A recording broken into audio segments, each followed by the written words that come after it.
What's going on, everybody? It's Gunther for the latest news, and if you're new here, make sure you like, share, comment, subscribe.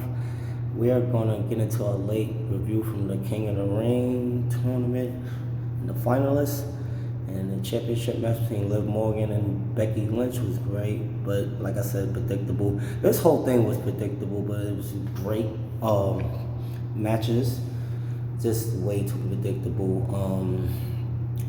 I can't lie. It was good to see. Gunther came out on top as King of the Ring. They told us too late on when we would see a award for the winners, but now we know that they get title opportunities at SummerSlam. So also a controversial finish between Roman Reigns and Gunther. Controversial finish there with Randy Orton's shoulders being off the mat with that pin, but Triple H said it was pretty much official for now. It's just that Gunther's King of the Ring. Liv Morgan came out on top with beating Becky Lynch, kind of with the help of Dominic Mysterio, which is kind of weird. But I see where they're going with it. They leading it up to for when Mommy come back, and that's gonna be I feel like Dominic Mysterio is definitely gonna turn on Mommy. Mommy's gonna come back and be a major baby face. I mean, it seems like that's in the works for her. I mean, Nia Jax came on top against Valkyria, which was also pretty obvious. She finished with the Yokozuna drop with the poles, which was pretty impressive. Can't be mad at that. Nia Jax came a long way too. She was released in 2021, and she came back and made a major change to what she do, how she handled things in the ring, and now she's getting an opportunity for the world title. As far as Randy Orton and Gunther, great match, but it was kind of predictable. Randy Orton was selling his back and he was selling a leg injury the whole night. I mean, Gunther whipped him up pretty much, as you can see there, but he was selling the leg and back injury the whole night. So it's it was pretty predictable, and as far as that aspect, or whatever the case may be. So Cody and Logan Paul tore the house down, even though that match was predictable. We knew Cody Rhodes was not going to lose his championship to Logan Paul. And there's no disrespect to Logan Paul, because Logan Paul has proven to be one of the top stars in the industry. And he only been doing this not for so long. He just started doing this. Cody been doing this for all his life, and they had a tremendous match. It was just tremendous. Logan Paul is definitely on the verge of definitely getting a major push. I mean, he has been getting major pushes. He just hasn't been winning, but I'm hearing that he's definitely in the verge of getting a major push for a world title on Contender match, and he might actually win it that time around. Now, I don't know if it's going to be against Cody Rhodes or like a Damian Priest or Drew McIntyre or CM Punk, because I don't know. I don't see him going to Raw unless it's some type of trade. It's obvious he's a SmackDown superstar. So or maybe he's a free agent. Maybe he could possibly just go to Raw and just do whatever. Because I think he's a free agent. Yeah, there's a couple of free agents that was in that draft, and I think he's one of them. So he could definitely make an appearance on Raw. I can see him winning that belt for the time being, that Raw WWE World title for the time being, at least until Cody, who they figure out who Cody going to drop the title to, which I feel like it could be, possibly Randy Orton, because a lot of people saying that Randy Orton's been eyeing that belt. Randy Orton and Cody got a lot of history, so it just makes sense for Randy to be his next opponent. I don't know if they aiming for SummerSlam. Maybe they would aim for SummerSlam to pull that off, but Randy Orton and Cody Rhodes definitely got some history behind them. So it's definitely going to be in the works. I don't know if it's going to be this week, because there's not really other challenges for Cody right now. AJ Styles had his shot. LA Knight going to eventually go at the Logan Paul's U.S. title. So we all know that it's not going to be LA Knight, and it's not really. I mean, what they got Carmelo Hayes. He's not ready yet. He just got there and works or whatever the case may be. So it's not going to be Carmelo Hayes. So who better else besides Randy? But if he's selling his injury, is it a kayfabe injury or is it a legitimate injury where he got to sit out for 3 to 6 months type of injury? There's no telling. It could be a cell injury, kayfabe injury. I believe it is. He's gonna sell it probably if he's really injured or if it's a kayfabe injury. Probably gonna sell it for like 2 weeks to a month maybe, and then probably have a heel turn on Cody Rhodes. Because that's definitely should be the next challenge for Cody Rhodes on Reno. And like I said, those guys have serious history with when they was with the Legacy, with Ted DiBiase Jr. and Cody and Randy. There's a legacy, so they definitely got some history behind them. So why not have we already know Randy's going to definitely play the heel in that scenario.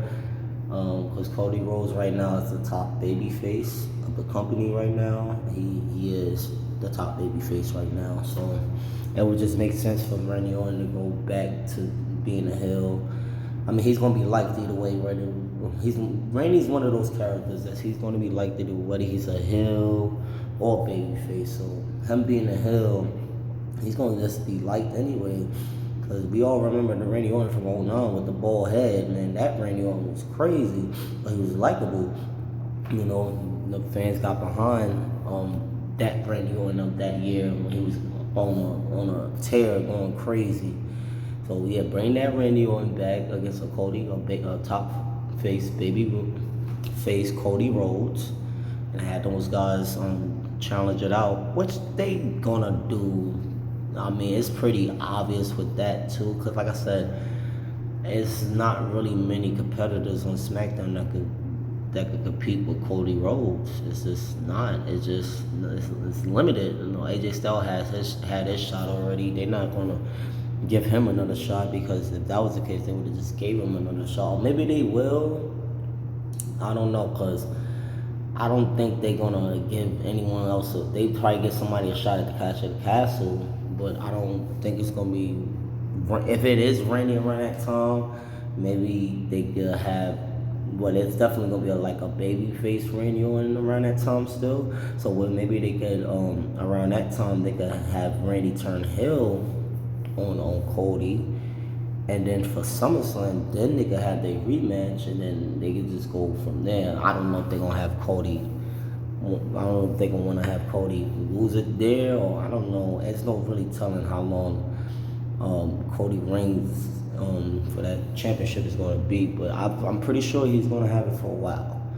He's going to have it for a while, at least up until SummerSlam. But even at SummerSlam, I feel like he's still going to retain. I don't think they want to take the title off of Cody that soon or whatever. We didn't get Uncle Howdy and Saudi, but a lot of people did make a lot of good points as far as that. I mean, we did get a QR code, like one, in the beginning. Not even the beginning. It seemed like it's always on Bronson's Reed's entrance or whatever. It pops up. I don't know if they're gonna have some type of beef with him or whatever the case may be, but I don't know. But I know also Chad Gable and Sami Zayn had a good match. A little crazy finish at the end with Otis accidentally attacking Chad or whatever the case may be. But it was a good match, decent match, or what I might say. It's definitely gonna be some continued bad blood with Chad Gable. Well, Bronson Reed was also in that match, but Sami Zayn came out on top. It was a triple threat match.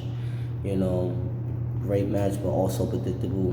We know Sami Zayn gonna lose the belt like that. At least they're not going to just make him lose it like that. He's going on losing that belt, but right now it's still up in the air who is going to be against, as far as Sami Zayn and that title is concerned. But overall, the show was a decent show, but like I said, it was too predictable.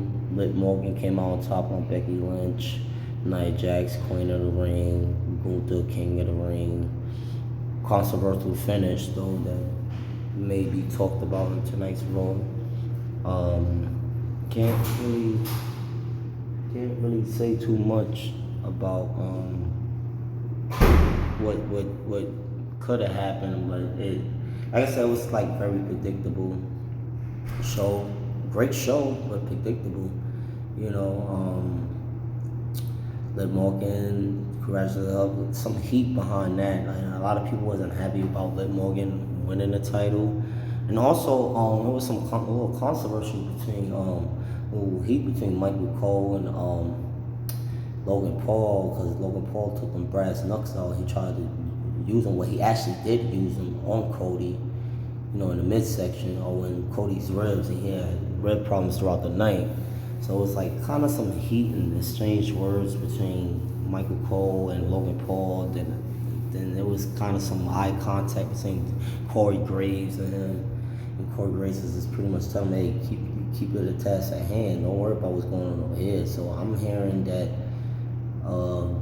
Corey Graves, you know, because he was a wrestler at one point, so I'm hearing that he possibly may have come out of retirement and try to have a match with Logan Paul too. I don't know how true that is, but it was just like I've seen it in one source. But I was a little questioning that too. I'm like, why are they going back and forth? Why is Logan Paul and Michael Cole having heated words like that? It was like kind of, well, not off, but it's like, what are they leading up to as far as that? You know, that could be leading up to something as well, maybe possibly WrestleMania next year. Michael Cole was in the ring too. I don't think they're gonna put Michael Cole back in the ring though. It would probably be like a Corey Graves to come to his defense, because Corey Graves is still, I don't know if he's still an active wrestler or if he's still training or whatever the case may be, but he still was a wrestler, you know, so I don't know what that was all about. But yeah, overall was Royal Rumble was like Logan Paul and Cody Rhodes had a great match. But it was just like predictable what was going to happen. Like the finish with the whole Randy and Gunther thing, I didn't think it would finish like that on a botch finish. I wouldn't even call it a botch finish. It just, I don't know if that was supposed to happen or whatever the case may be, but we're going to definitely hear about it on tonight's episode of Raw later on tonight in a few hours, yeah. And I'm gonna definitely get my review on that. But I also gotta, I also gotta get my review on the Double or Nothing thing, because that pay-per-view was crazy, man. I ain't even gonna lie. I think they got King of the Ring and Queen of the Ring beat as far as that pay-per-view. I'm gonna get my review on that between the Raw review and stuff like that. I'm gonna just put it together and get my review on that Double or Nothing pay-per-view, because that pay-per-view was off the chain. I ain't gonna lie. It was a great pay-per-view, great finishes, and I just hope AEW lead up to some good things behind that and just not drop the ball. But they always good on their pay-per-views. It's just the weekly shows be butt, you know. Besides that, they pay-per-views be A1. Ain't no denying that. But yeah, you guys let me know what y'all thought about the King of the Ring and Queen of the Ring pay-per-view. I thought it was alright, but like I said, it was predictable. Double or Nothing was, I couldn't predict nothing there, and like I said, it was off the chain. For you guys that seen that, I'm gonna get my review on that with the Raw review between tonight and tomorrow. And like I said, once I get my review, I get my thoughts on who won over the weekend as far as pay-per-views, because man, the AEW Double or Nothing was crazy. But you guys let me know what y'all thought about the King of the Ring though. Like, share, comment, subscribe, and I will be back here for the review of Double or Nothing and Monday Night Raw once I catch up with that, because I just caught up with AEW Double or Nothing today. I just literally got finished watching it earlier, so I will get my review on that later on today. But you guys let me know what y'all think. Like, share, comment, subscribe, and I appreciate you guys, and y'all have a blessed day.